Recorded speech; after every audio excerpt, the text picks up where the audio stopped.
চরণ ধুলি কামনা করি, শুধু নির্মল নয়,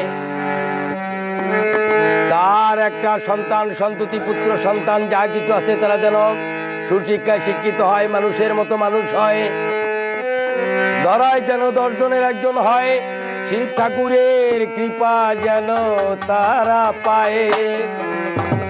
বন্ধুরা, হিন্দুদের 12 মাসে 13 পূজা।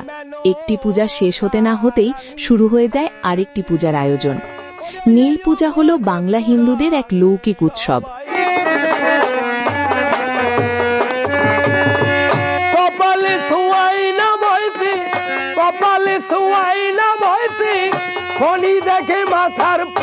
যা শিব পার্বতীর বিবাহ নামে পরিচিত।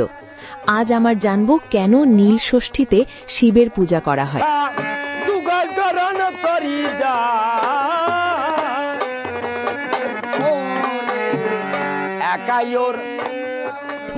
মূলত বাঙালি মায়েরা সন্তানের মঙ্গলের জন্য এই পূজা করে থাকে।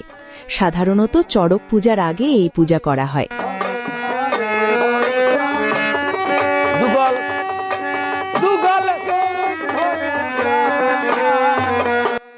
নীল পূজা পশ্চিমবঙ্গের বর্ধমান, উত্তরে 24 পরগনা সহ নদিয়া, হাওড়া এবং বাংলাদেশের ময়মনসিংহ দক্ষিণ অঞ্চলের সনাতন ধর্মাবলম্বীদের মাঝে অনুষ্ঠিত হয়।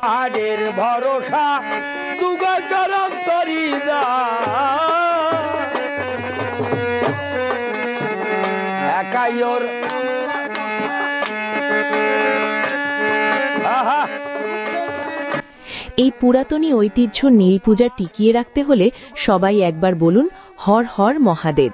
ধন্যবাদ। কাজলদানি এক রমণী পড়াই গৌরী রাখির পর এলো তোরা